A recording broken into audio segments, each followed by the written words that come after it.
Meus amados irmãos, tudo na paz, tudo na bênção, que o nosso bom Deus vos abençoe e vos guarde, em nome de Jesus. Irmãos, chegamos aonde? Na lição de número 8, que tem por tema o Deus Espírito Santo. Irmãos, e que lição, tá? Muito boa lição, tá? Vale a pena. Olha só, a aula de hoje, ela está sendo para os irmãos colocada na plataforma, tá?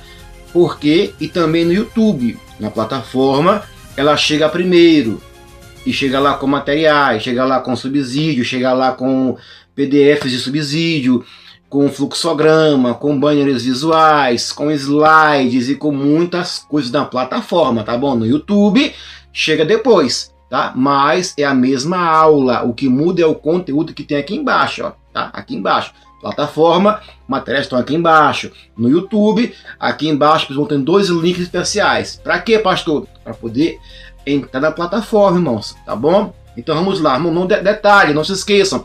Se inscrevam no canal, compartilhe esta aula, curta o vídeo porque a aula está muito boa. Não pule etapas, veja a aula toda na íntegra. Vamos lá? Lição 8, o Deus Espírito Santo. Não deixa IBD morrer, oh não, é o pão que alimenta, é a firme instrução.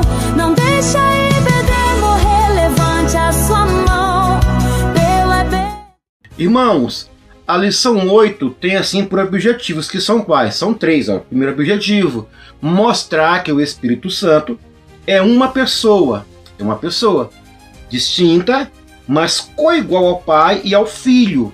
Olha só. Segundo objetivo, evidenciar a plena divindade do Espírito Santo e seus atributos, tá bom? E terceiro, ressaltar as principais obras do Espírito Santo, que são qual? A encarnação, a ressurreição e a santificação. Lição 8, o Deus Espírito Santo, irmãos. Já passou o Deus Pai, tá? Passou o Deus Filho e hoje inicia o tema sobre o Espírito. Irmãos, e detalhe, irmão, é um tema muito bom de aprender. Olha só, sobre o Deus Espírito Santo. Um tema profundo, um tema gostoso. Mais uma vez, a aula está cheia de banners visuais.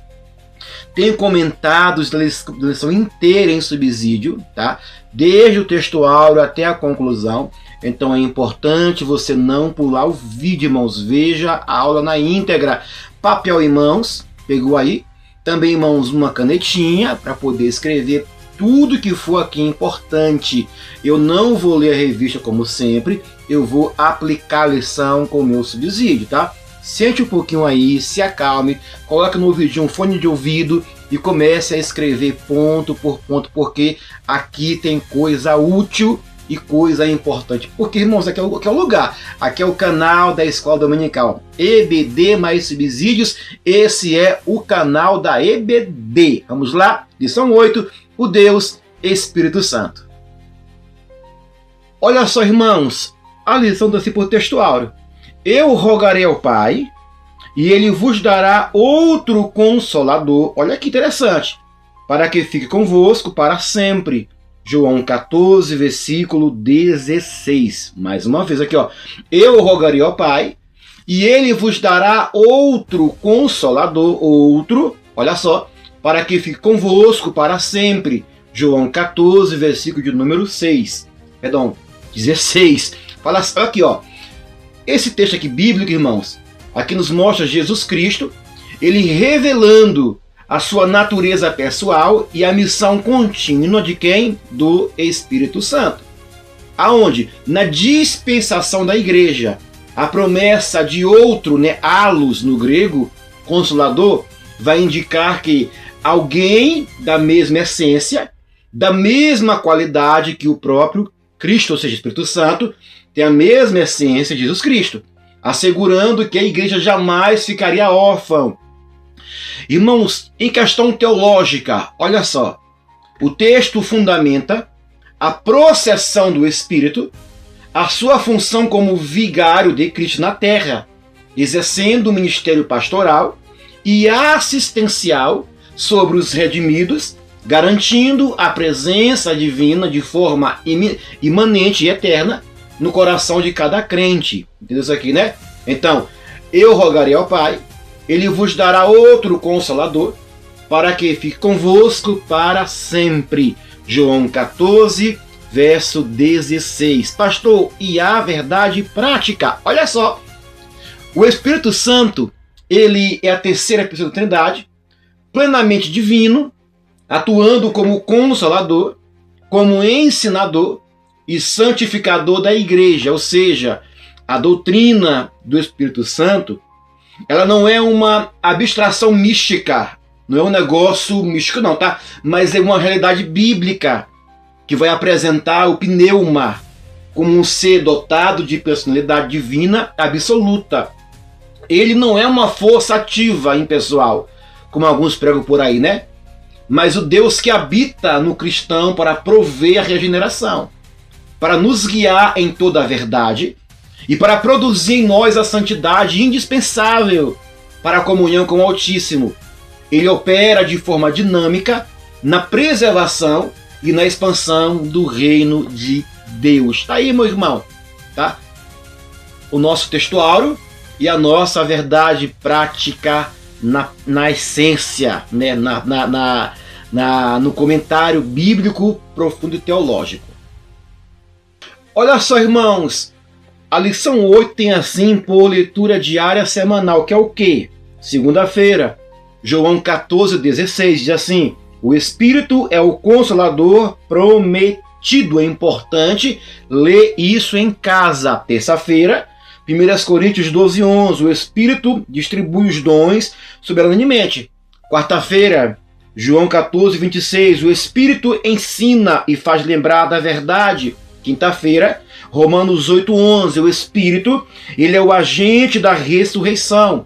Sexta-feira, Tessalonicenses 2,13, o Espírito opera a santificação no crente. E sábado, Atos 13, 2, o Espírito chama e designa para a missão. A lição 8, irmãos, tem assim plano de aula. O tema é qual? O Deus Espírito Santo. Tópico 1, a pessoa do Espírito Santo.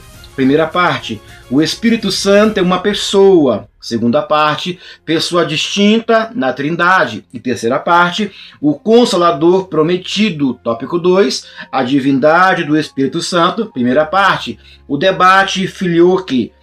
Segunda parte, os atributos do Espírito Santo. E terceira parte, os símbolos do Espírito Santo.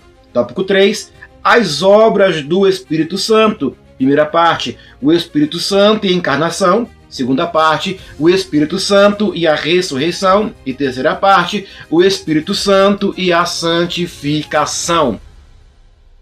Vamos lá, irmãos, preparados, papel em mãos, também canetinha em mãos. Procura um lugar tranquilo, lugar silencioso, poder você pensar na aula e meditar comigo.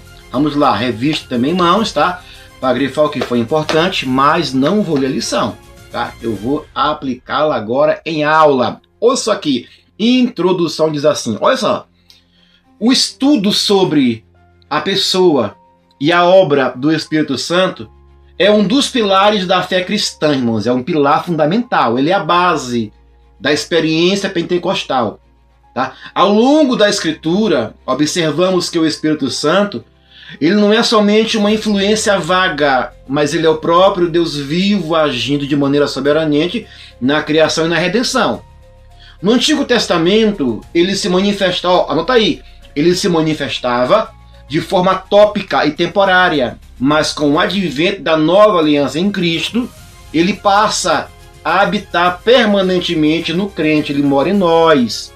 Compreender sua natureza divina é essencial para evitarmos distorções teológicas que rebaixem a sua, porque tem muita teologia distorcida que rebaixa a sua pessoa espiritual, o Espírito Santo, tá? Ou seja, na lição de hoje, vamos mergulhar na revelação bíblica que vai nos apresentar o Consolador como uma pessoa da Trindade, coeterno, ele é co-substancial com o Pai e com o Filho, ele é o grande agente da santificação.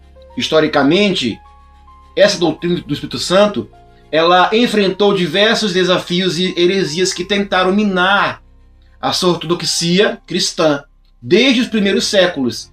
Grupos como os pneumatômacos, difícil, né? Pneumatômacos negavam sua divindade, enquanto o modalismo tentava fundir a Trindade de um modo confuso. A igreja, guiada pela palavra de Deus, ela reafirmou no Concílio de Constantinopla que o Espírito Santo, ele deve ser adorado, ele deve ser glorificado juntamente com o Pai e com o Filho. Para podermos, irmãos, iniciar nossa aula com material visual, olha isso aqui. Introdução. A pneumatologia é o que nós estamos iniciando aqui hoje, tá? O que é isso, pastor? Vamos ver aqui, ó. Aqui no banho, ó. Olha o banho aqui, ó. Vendo aí? Olha só. O Espírito Santo como a parte da Trindade. O Espírito Santo, ele é a terceira pessoa da Trindade, de acordo com Mateus 28:19. Ele é coigual e coeterno com o Pai e com o Filho. A sua divindade é manifesta na criação, na salvação e na santificação. Olha isso aqui mais embaixo. O Espírito e a criação. O Espírito Santo tem papel essencial na criação, porque ele é o agente de dar a vida. Em Gênesis 1:2. Ele participou ativamente na formação do cosmos, revelando o poder criador de Deus. E mais um pouquinho embaixo diz assim: o Espírito na revelação e na inspiração da Escritura. Olha só, irmão, interessa aqui, ó. A Escritura Sagrada é inspirada pelo Espírito Santo. 2 Timóteo 3,16. O Espírito Santo, ele capacitou os autores bíblicos a escrever conforme a vontade divina, sendo ele o autor último da palavra de Deus. Toda a palavra de Deus é a autoria dele. Olha só. O Espírito Santo e os dons espirituais. Isso aqui tudo é o que estuda a pneumatologia, tá? Olha aqui. O Espírito Santo distribui dons para a edificação da igreja. Esses dons são dados para serviço mútuo e para cumprimento do plano de Deus na terra. Mas aqui embaixo, o Espírito Santo é a santificação.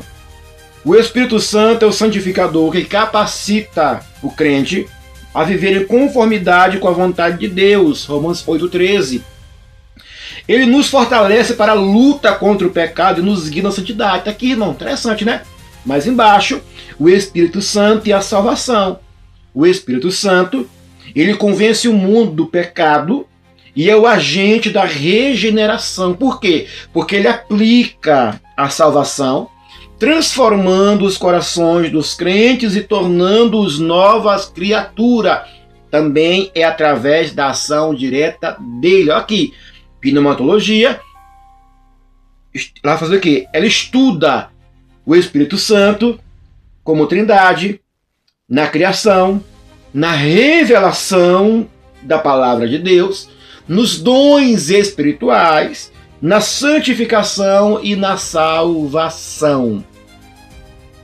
Irmãos, o tópico 1 tem assim por tema a pessoa do Espírito Santo. A primeira parte, o Espírito Santo é uma pessoa. A segunda parte, pessoa de título na Trindade. E a terceira parte, o Consolador prometido. Vamos lá, irmãos. Tópico 1, falar assim a parte 1. O Espírito Santo é uma pessoa. Irmãos, detalhe, importante esse recado. Não se esqueçam, se inscrevam no canal, irmãos. Compartilhe esta aula, comente, curta, porque isso vai valer muito a pena para todos nós, irmãos. Esse canal tende a alcançar mais vidas. E eu só vou chegar lá através da sua ajuda. Se esse canal tem te abençoar, irmãos, aqui ó, o canal tem, você tem aqui ó, aqui no canal nosso, gratuito para você, material em apostila. Aqui você temos curso para EBD, para professor se formar na EBD. Aqui temos, irmãos, sermões doutrinários, exegéticos. É um canal que tem abençoado vidas. Então, irmão, eu conto bem com você, como pastor, inscrevendo no canal, curtindo, irmãos, é só curtir, é só um toque de nada, tocou, curtiu, compartilhou, comentou, nos ajudou. Vamos lá, o Espírito Santo é uma pessoa. Como assim, pastor? Uma pessoa? Olha aqui. A personalidade do Espírito Santo é evidenciada pelo fato de ele possuir elementos fundamentais, que são qual? Ele possui intelecto, ele possui emoção, ele possui vontade. O texto bíblico que afirma que o Espírito Santo examina, 1 Coríntios 2,10, ele ensina, João 14,26, o que pressupõe uma mente ativa e cognitiva, ou seja, ele possui sentimentos, podendo ser entristecido, em Efésios 4,30, o que seria impossível para uma força cega ou um objetivo inanimado. Além disso, a Escritura atribui ao Espírito Santo ações que somente uma pessoa pode realizar, como falar. Lá em Atos 13:2 ele fala. Interceder, Romanos 8 ele intercede. E tomar decisões importantes, soberanas, né? Como 1 Coríntios 12:11, nos dons espirituais.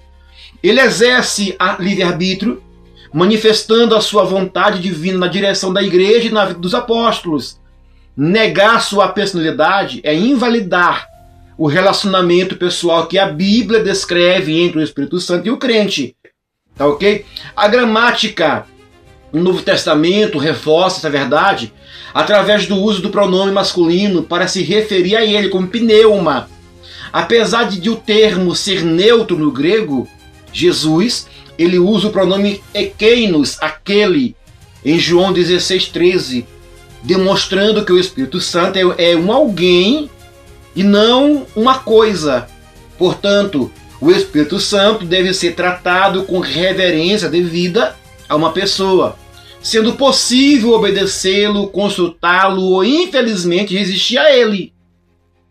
Com base nisso, eu sabendo que ele é uma pessoa, olha aqui no banner, a ação do Espírito Santo como pessoa. Como assim? Olha aqui, irmão, vê isso aqui. O Espírito Santo não é uma força impessoal, como alguns pregam, irmãos. Algumas seitas falam que ele é uma força ativa, mas não é isso. Ele é a terceira pessoa da Trindade, ele é coexistente com o Pai e com o Filho, e ele possui plena divindade, ele é pleno ser, tá? 2. Ele age com autonomia. Por quê? Porque ele executa funções próprias de uma pessoa divina. A sua atuação não é mecânica, mas voluntária, com propósito e racionalidade. Ele é racional. 3. O Espírito Santo pode se entristecer, o que revela a sua capacidade emocional, refletindo sua natureza pessoal e sua relação sensível com os crentes. Olha aqui, irmão. 4.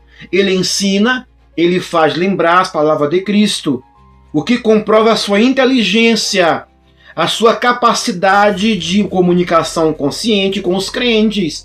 5. O Espírito Santo guia os crentes em toda a verdade, ou seja, isso evidencia um relacionamento dinâmico e contínuo, no qual ele transmite direção divina. E 6. O Espírito Santo distribui os dons espirituais segundo a sua vontade soberana, confirmando sua ação pessoal e a execução do propósito divino na edificação da igreja. Ele é uma pessoa porque ele tem ação. Ele não é uma força impessoal. Ele se entristece, ele convence, ele age com maneira autônoma, ele ensina, faz lembrar, ele distribui os dons espirituais segundo a sua própria vontade. Então, ele age como uma pessoa divina. Ele é o próprio Deus. Vamos lá, irmãos. Tópico 1, falando assim, parte 2. Pessoa distinta na Trindade. Por quê? Ouça isso aqui, irmão. Ouça isso aqui e anote aí, ó. O Espírito Santo não é apenas um modo de Deus, um modo de Deus se manifestar. Não. Como afirma o modalismo, né, ou unicismo. Mas ele é uma pessoa distinta do Pai e do Filho. No batismo de Jesus, temos lá a distinção clara. O Filho nas águas, o Espírito descendo como uma pomba, e o Pai falando do céu. São três centros de consciência agindo de maneira simultânea, coabitando na unidade da essência divina, o que pode refutar qualquer forma de monarquianismo modalista. Ao contrário do arianismo, que vê o Filho e o Espírito Santo como criaturas de grau inferior, a Bíblia ensina que o Espírito Santo é eterno e increado. Ele não foi criado. Os pneumatômacos, os combatentes do Espírito do século IV, eles negavam ele como Deus. Alegavam que ele seria um servo ou uma energia. Refutamos tal heresia com passagens como Atos 5:35, versículos 3 e 4, aonde mentiu o Espírito Santo é explicitamente declarado como mentir a Deus, confirmando a sua paridade ontológica. A distinção pessoal é essencial para a compreensão da obra redentora. Por quê? Porque o Pai planeja, o Filho executa e o Espírito Santo aplica a redenção no coração do homem. Se não houvesse distinção de pessoas, a doutrina da intercessão do Espírito Santo junto ao Pai seria sem sentido nenhum. Assim, sustentamos a unidade da deidade em uma trindade de pessoas, rejeitando tanto o triteísmo quanto a função herética das pessoas divinas. Olha aqui, irmãos, com base no tópico 1, parte 2, olha aqui no visual. Pessoa distinta da trindade, as heresias sobre o Espírito Santo, irmãos. Olha só, nós temos o modalismo, nós temos o arianismo, nós temos o pneumatomacos, nós temos o unitarismo e o subordacionismo. São pensamentos heréticos que distorcem a natureza divina e a missão do Espírito Santo, como é revelado nas Escrituras. Pastor, o que é o modalismo? O modalismo é uma heresia que ensina que o Pai, o Filho e o Espírito Santo são meramente modos ou formas suscetíveis de uma única pessoa divina. Essa visão nega a distinção das três pessoas da Trindade. O arianismo, propagado por Ário no século IV, ele nega a divindade do Filho e do Espírito Santo, afirmando que o Filho e o Espírito Santo foram criados e, portanto, subordinados ao Pai. É heresia. Irmãos, cuidado! Os pneumatomacos eram aqueles que negavam a deidade do Espírito Santo, tratando-o como uma mera força ou influência de Deus, não uma pessoa divina. O unitarismo nega a doutrina da Trindade e afirma que Deus é uma única pessoa que se manifesta de diferentes maneiras. Não é bem isso, não. Esse pensamento reduz a complexidade, a revelação de Deus na Escritura, onde vemos claramente três pessoas distintas, mas uma única essência divina, tá? E, as vertentes do subordinacionismo, eles sugerem que o Espírito Santo ocupa uma posição subordinada do Pai e do Filho, não apenas na economia da salvação, mas em sua própria essência divina. Irmão, está aqui heresias que distorcem a pessoa, distorcem a divindade, distorcem a unicidade da Trindade, tá? Distorcem o Espírito Santo. Vamos lá, irmãos, fechar aqui o tópico 1, com a parte 3, que tem por tema o Consolador Prometido, irmãos. Olha só, alguma dúvida? Algo a sugerir? Comente aqui embaixo, irmãos, tá bom? Vamos lá? E detalhe, não pule. Se você pulou o vídeo, irmão, volte para trás mais uma vez e assista na íntegra, porque você perdeu um conteúdo bom, tá? Vamos lá. O termo grego usado por Jesus para descrever o Espírito é Paracletos, que significa alguém chamado para o lado de outrem, para ajudar, traduzindo frequentemente como consolador. O termo carrega a ideia de um advogado de defesa, um conselheiro ou um auxiliador. Ele é o nosso adjutor, que nos assiste em nossas fraquezas e nos defende diante das acusações do maligno do mundo. Jesus, ele vai afirmar que ele enviaria outro Consolador, utilizando as palavras allos, da mesma espécie, e não heteros, outro de espécie diferente, ou seja, ele é igual a Cristo, mas não é Cristo, tá? Vamos lá. Isso garante que o Espírito Santo, ele possui a mesma natureza de Jesus, divina, de Jesus Cristo, ou seja, ele continuaria a obra de Cristo com a mesma eficácia.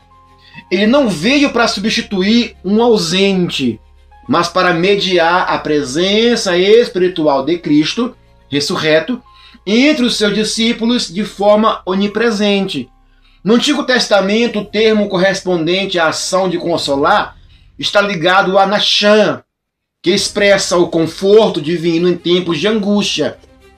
O Espírito Santo, ele como verdadeiro Consolador, ele traz paz de Deus que excede todo o entendimento e traz a coragem necessária para o testemunho cristão. A sua vinda no Pentecostes marcou o início de uma nova era, onde Paracletos habita permanentemente no corpo de Cristo, que é quem que é a igreja. Ele habita em nós permanentemente. Olha aí, irmãos, viu aí, né? Tópico 1, né? Parte 3. Olha aqui no boneco visual, fala assim, ó. O papel do Consolador. Olha só. Olha isso aqui, ó. Diz assim, o Consolador não apenas visita temporariamente. Ele não vai e vem não, tá? Mas fica conosco para sempre. João 14,16. A sua presença permanente assegura que os crentes não estejam abandonados após a ascensão de Cristo, mas que a obra divina continue no mundo através do Espírito Santo. Olha aqui, o Espírito Santo, como outro Consolador, não é inferior a Jesus, mas é de natureza igual, essência divina igual. Embora sua função seja distinta do Cristo, do Filho, o Consolador é integralmente Deus e age em perfeita harmonia com o Pai e com o Filho para cumprir sua missão divina na Terra, particularmente no trabalho de salvação e santificação dos crentes. O Espírito Santo, ele vem como ajudador em tempos de necessidade, ou seja, para orientação espiritual, força em meio às tentações ou em momentos de crise. Como um advogado intercessor, o Espírito Santo, ele tem um papel de interceder por nós perante Deus, defendendo-nos diante das acusações do inimigo e das dificuldades da vida. Ele também atua como mediador, ajudando-nos a orar. O tópico 1 tem assim por sinopse: o Espírito Santo é uma pessoa distinta do Pai e do Filho, mas plenamente divina. Tópico 2. A divindade do Espírito Santo. Primeira parte, o debate filioque ou filioque, né? Filioque ou filioque. Os atributos do Espírito Santo e os símbolos do Espírito Santo. Bom, vamos lá para mais uma sequência de uma aula boa, profunda, sobre o Deus Espírito Santo. Meus irmãos, olha só aqui no tópico 2, parte 1. Aqui vai entrar para os irmãos um assunto que os teólogos não conseguem entrar em consenso comum, irmãos. Consenso mútuo. Quem dirá eu que sou peixe pequeno, irmãos? Se teólogos grandes, né, da CPAD, também de outras editoras, né, também de outros segmentos doutrinários, né, cristão no Brasil e no mundo, não entrem em um consenso comum, quem dirá eu?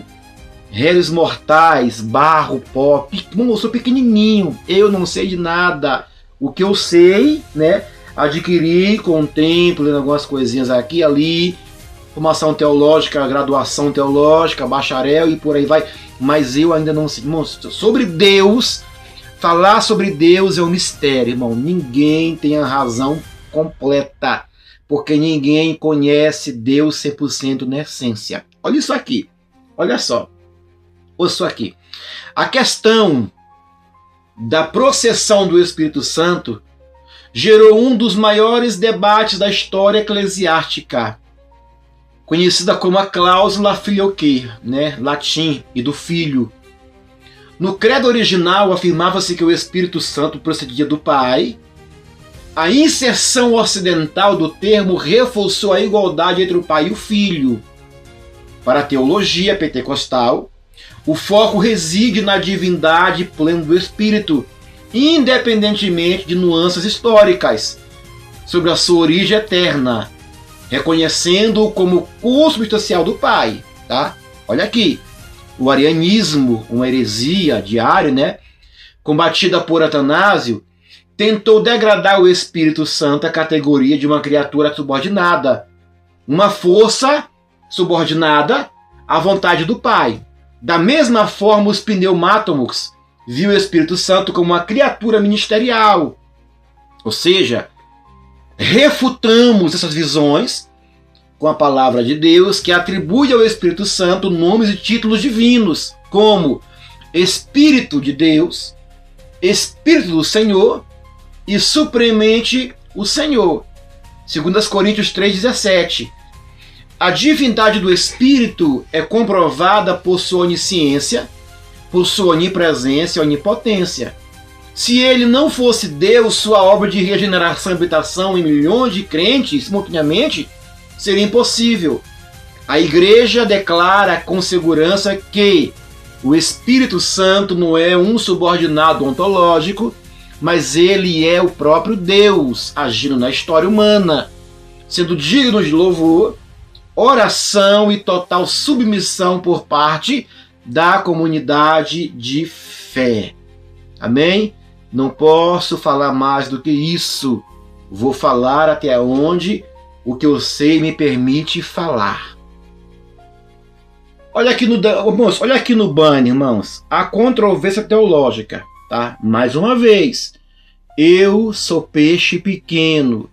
Se os teólogos de renome, teólogos grandes, não conseguem entrar num consenso comum sobre esse debate, quem dirá eu?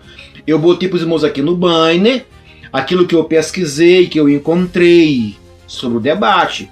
O Filioque, tá? Olha aqui.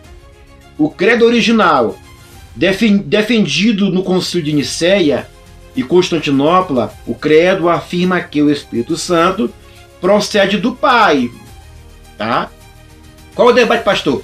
Que dizem que ele procede do Pai e do Filho, mas o credo, ele afirma que ele procede do Pai. Vamos ver aqui, ó. Quando surgiu essa inserção filioque? Filioque latim, do latim para, e do filho. Foi adicionado pela Igreja Latina no século VI, afirmando que o Espírito Santo procede do Pai e do Filho. A Igreja Ortodoxa rejeita o filioque. Por quê? Porque a Igreja Ortodoxa considera a adição uma alteração não autorizada do credo original, defendendo que o Espírito Santo procede somente do Pai e não do Filho. A lição diz o quê? Que ele é do Pai e do Filho. Vamos ver aqui, calma aí, ó. A Igreja Católica defende. Por quê? Para a Igreja Católica, a adição não altera a doutrina da Trindade, sendo uma explicação legítima da unidade da Trindade. Mas, pastor, qual é a grande controvérsia? Está aqui, ó. A inclusão do filioque foi uma das principais causas do grande cisma, separando as igrejas católica romana da ortodoxa. Aí houve a separação, porque uma foi a favor, uma foi contra, no termo que o Espírito Santo ele procede do Pai e do Filho. Mas, pastor, isso é heresia ou está correto? Olha aqui. Originalmente, o credo não fazia referência ao filioque. Afirmava que o Espírito Santo procede do Pai. Portanto, qualquer adição ao texto original não foi parte do ensino oficial dos concílios de Nicéia e Constantinopla. E a introdução do filioque sem um concílio ecumênico para aprová-lo causou divisão. Do ponto de vista ortodoxo, a adição do filioque não foi não autorizada e poderia ser vista como uma alteração errada, mas não necessariamente uma heresia. Não é heresia, tá? A heresia seria se a doutrina resultasse em uma negação da divindade do Filho, do Espírito Santo ou da Trindade. A adição do filioque não é considerada uma heresia de acordo com a Igreja Católica, mas é vista como uma modificação não autorizada pela Igreja Ortodoxa. Tá aí, irmão. Esse é o debate, essa é a controvérsia, não é heresia. Tá? Eu falar que o Espírito Santo procede do Pai e do Filho, não é heresia. Eu falar que ele só procede do Pai, não é heresia também não. Tá? São discordâncias teológicas que não mudam em nada a essência da Trindade. Vamos lá, tópico 2, assim, parte 2. Os atributos do Espírito Santo. Não se esqueça, se inscreva no canal, comente aqui embaixo, curta a aula e compartilha. Vamos lá.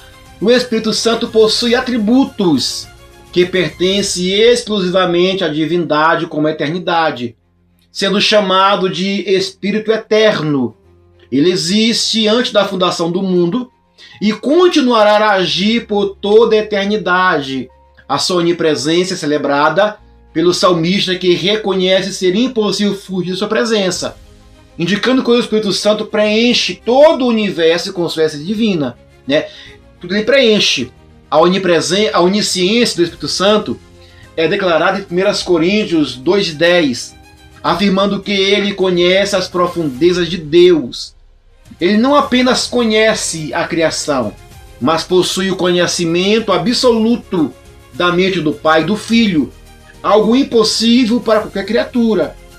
Ou seja, a sua onipotência é vista na criação do mundo, na ressurreição de Jesus Cristo, demonstrando um poder que é inerente apenas ao Todo-Poderoso. Além dos atributos incomunicáveis, ele manifesta também santidade absoluta, sendo o Espírito da verdade, da santidade. É a verdade plena, sendo o Espírito da verdade. Ele é soberano em suas ações, não dependendo de ninguém para exercer seu ministério.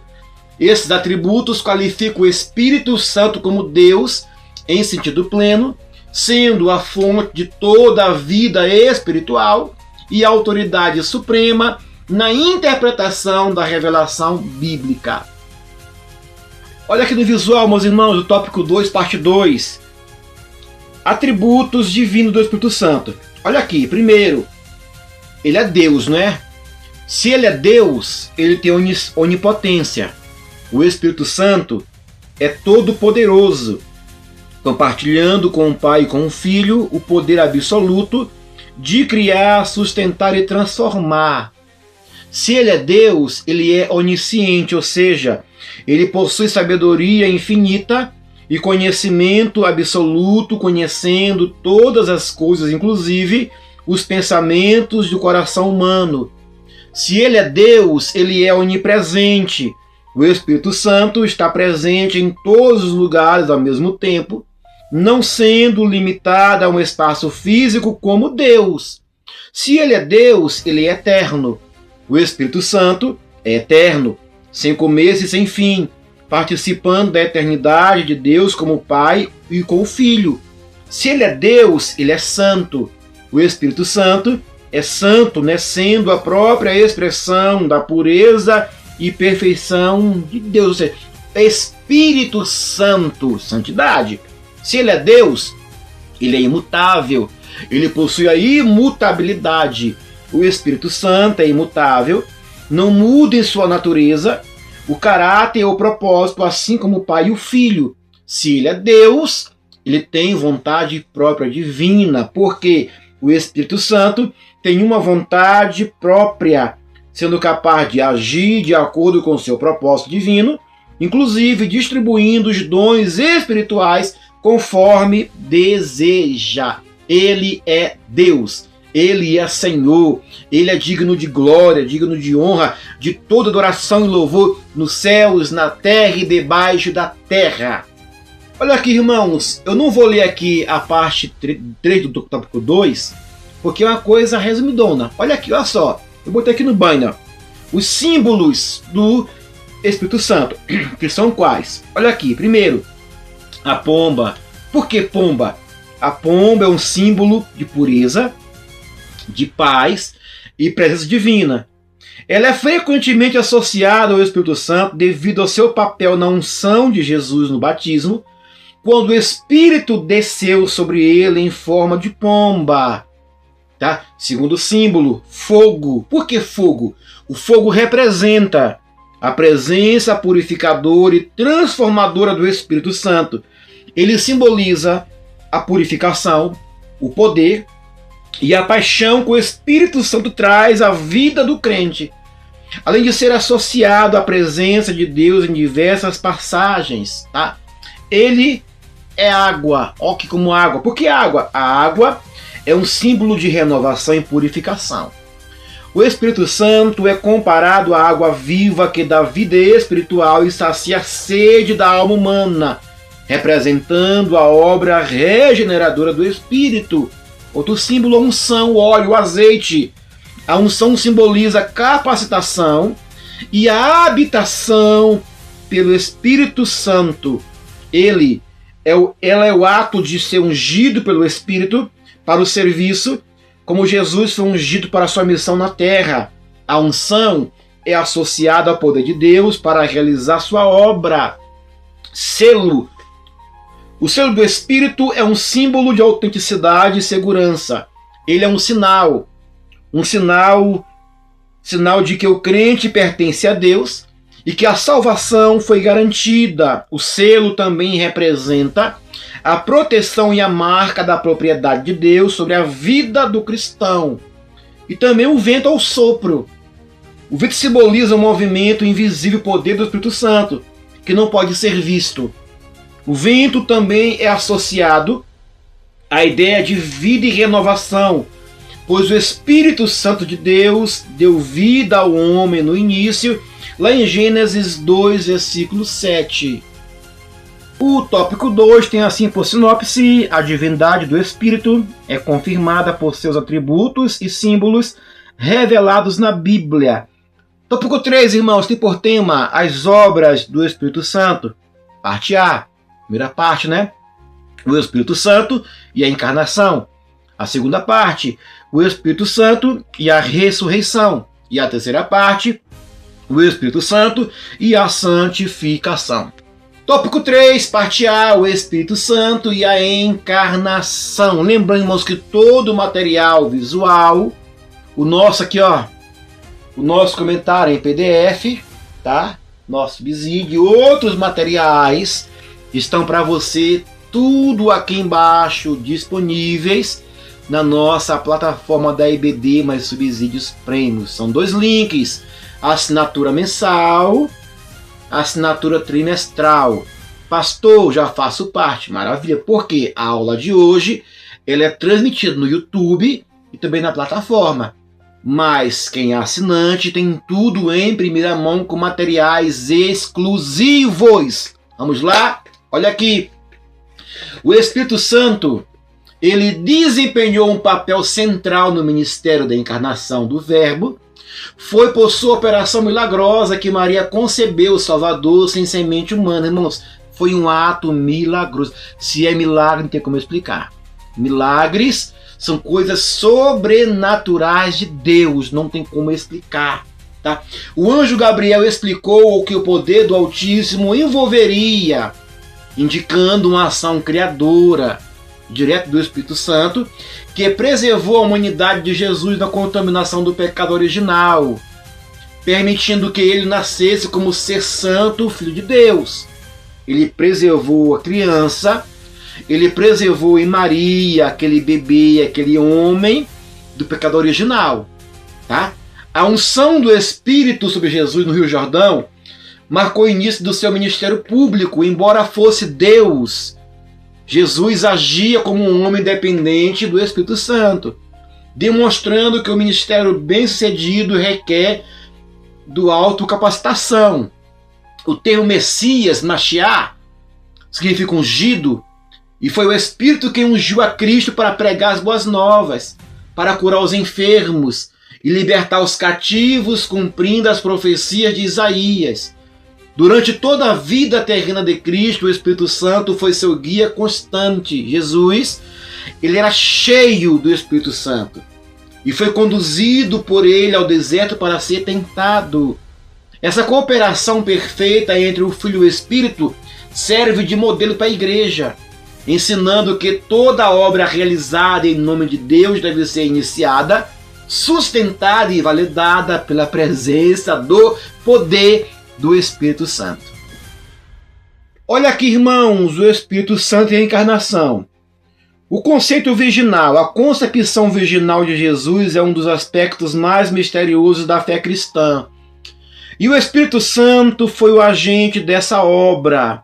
Através da sua ação, Maria foi fertilizada sem a intervenção de um homem, cumprindo a profecia messiânica e mostrando a natureza única de Cristo. Segundo, o Espírito Santo, a divindade e humanidade de Cristo. O Espírito Santo, ao conceber Jesus, assegura que ele fosse totalmente humano e totalmente divino. A natureza divina de Cristo, como Filho de Deus, é preservada pelo Espírito Santo, enquanto a sua humanidade é genuína, originada de Maria. Essa união perfeita de natureza divina e humana em Cristo é fundamental para o entendimento da salvação. E terceiro, o Espírito Santo tem um papel decisivo na encarnação de Cristo. A Bíblia revela que a concepção de Jesus no ventre de Maria foi obra direta do Espírito Santo. O Espírito Santo, em sua função de agente divino, tornou possível que o Verbo se fizesse carne, pois Maria, como virgem, não poderia conceber sem intervenção sobrenatural. Olha aqui. A encarnação de Jesus Cristo refere-se ao mistério de um verbo, do verbo Jesus, que é eterno e divino, assumiu a natureza humana.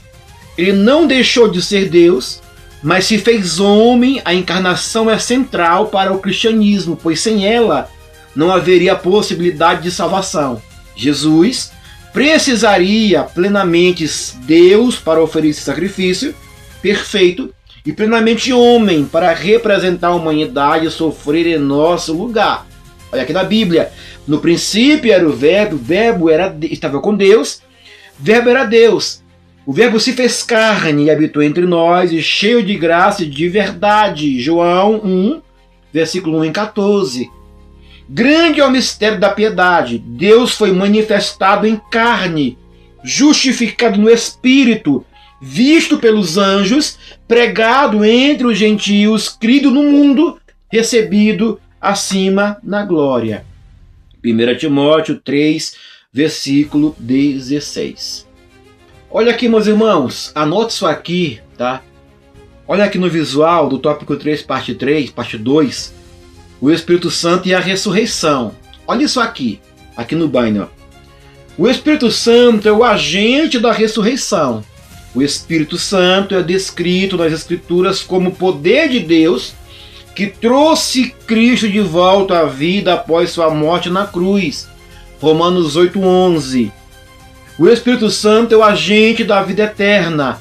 O Espírito Santo não apenas ressuscitou Jesus, mas também é aquele que dá vida eterna aos crentes.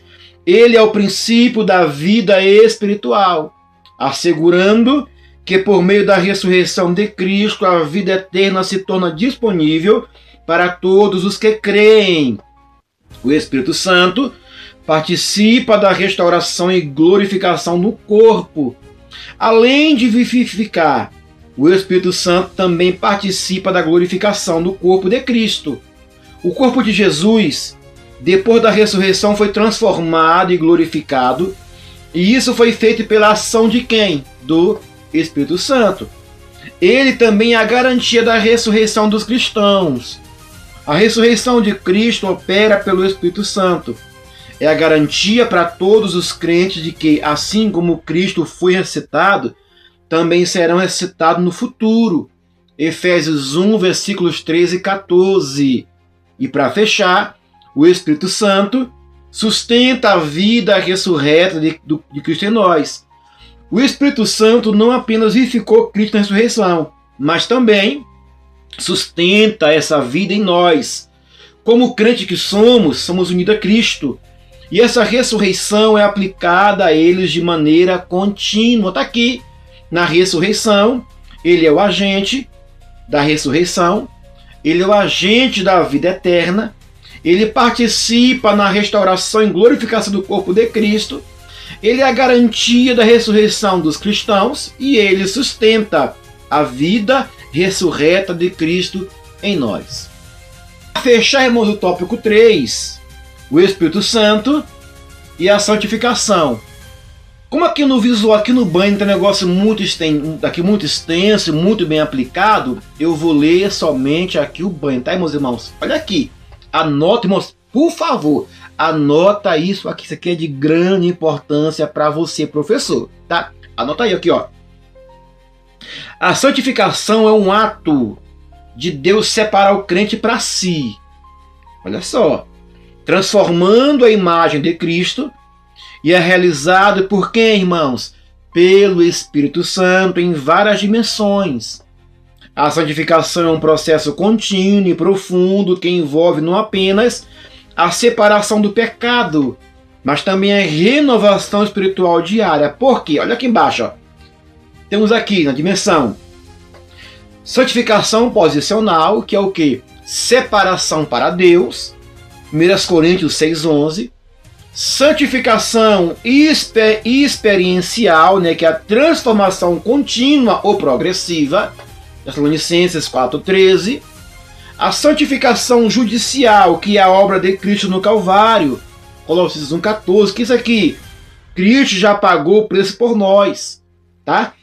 A santificação moral, que é a separação do pecado e crescimento em santidade, Hebreus 12:14.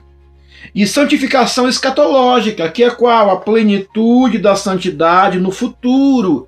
1 João 3:2. Eu botei aqui assim, ó.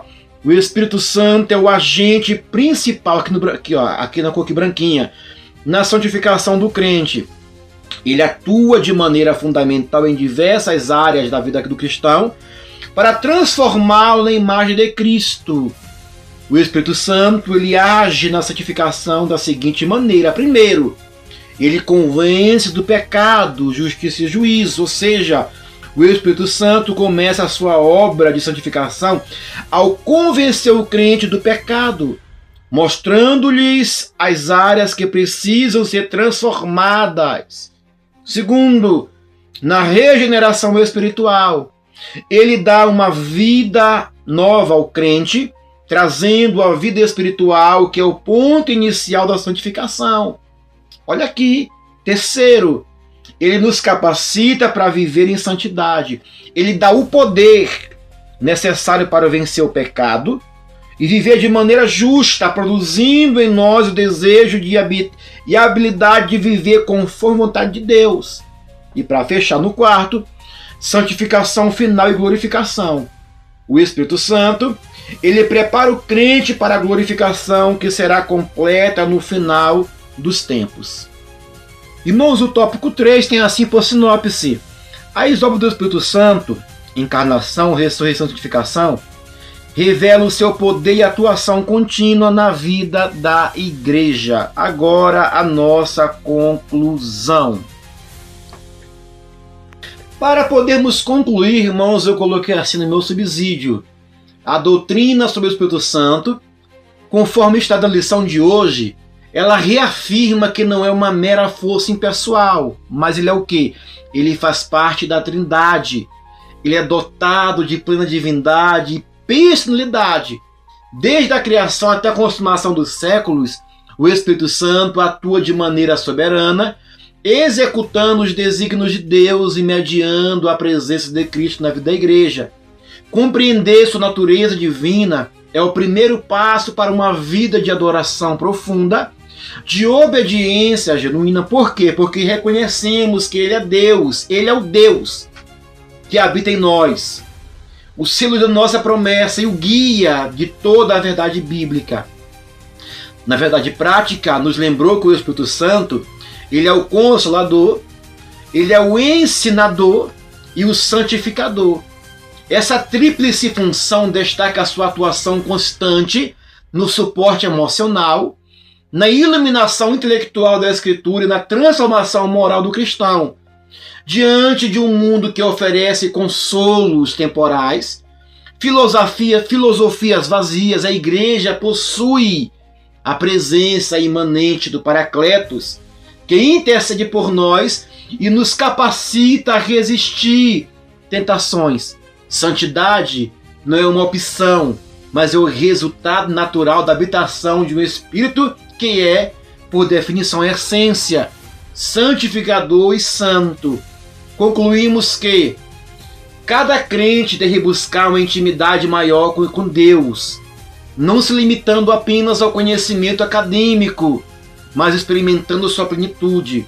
A doutrina pentecostal clássica enfatiza que o Espírito Santo deseja revestir a igreja com poder para o testemunho eficaz e para a manifestação dos dons. Sejamos, portanto, templos vivos e sensíveis à sua voz, permitindo que ele realize sua obra completa em nós, para que, por meio de nossas vidas, o nome do Senhor Jesus venha a ser glorificado em toda a terra até o dia da sua gloriosa volta. Irmãos, que lição, que ensino, irmãos, que aprendizado.